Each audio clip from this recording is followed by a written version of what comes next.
Assalamualaikum. Pada kesempatan kali ini saya ingin melakukan praktikum mandiri terkait uji kualitatif enzim bromelin. Sebelumnya, perkenalkan, saya sendiri Siti Nurrohmah, NPM 19103030060, mahasiswi Prodi Pendidikan IPA, kelas A, Universitas Tidar, Magelang. Tujuan dari percobaan ini adalah untuk mengetahui pengaruh penambahan enzim bromelin pada daging dengan perbedaan perlakuan suhu. Ini adalah landasan teorinya. Jadi, kerja enzim bromelin itu salah satunya dipengaruhi oleh suhu dan akan bekerja maksimal pada suhu yang optimum. Enzim bromelin bisa diperoleh dari buah nanas dari kulit, tangkai, daun, buah maupun batangnya dalam jumlah yang berbeda, namun kandungannya lebih banyak pada enzim yang terletak di bagian daging buahnya yang menunjukkan adanya aktivitas yang lebih tinggi dibanding dengan aktivitas pada batangnya. Rumusan masalahnya berupa bagaimana pengaruh penambahan enzim bromelin ke daging dan apakah kerja enzim bromelin dipengaruhi oleh suhu?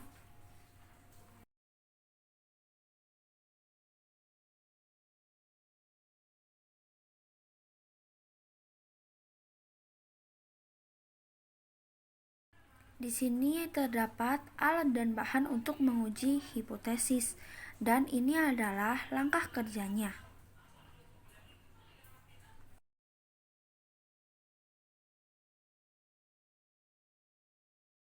Nah, di sini ada alat dan bahan seperti wadah, nanas, ulekan, talenan, dan daging sapi. Nanas dipotong lalu dihaluskan bisa dengan cobek atau dengan blender. Tujuan dari penghalusan nanas ini adalah untuk nanti diambil ekstraknya. Nanas di sini berperan sebagai enzim bromelin. Nanas yang sudah dihaluskan setelah itu ditambahkan dengan air dan diaduk-aduk.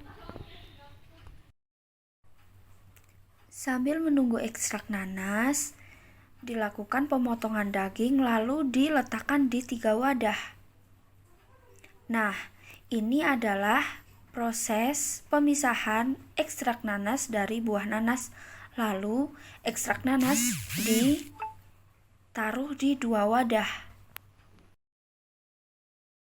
Wadah yang pertama adalah daging yang diberikan dengan ekstrak nanas lalu diletakkan di dalam lemari pendingin.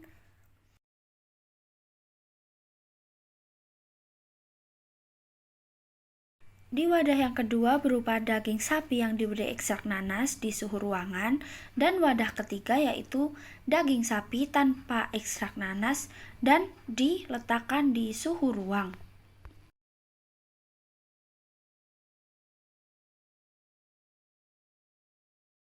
Pada 1 jam pertama, daging dengan ekstrak nanas yang diletakkan di suhu ruang tampak agak empuk. Setelah 2 jam, ternyata tekstur daging sapi di suhu ruang menjadi semakin empuk karena diberi ekstrak nanas. Yang selanjutnya adalah daging sapi tanpa ekstrak nanas di suhu ruang, ternyata teksturnya sama saja seperti sebelumnya. Setelah 1 jam ataupun setelah 2 jam, tekstur daging sapi ternyata sama saja. Yang terakhir ada daging sapi dengan ekstrak nanas di lemari pendingin. Ternyata pada 1 jam pertama teksturnya sama saja seperti daging sebelumnya. Di sini dapat terlihat bahwa setelah 2 jam daging sapi yang diberi ekstrak nanas dan diberi perlakuan suhu dingin ternyata menyebabkan tekstur daging sapi ini menjadi alot bukan tambah empuk.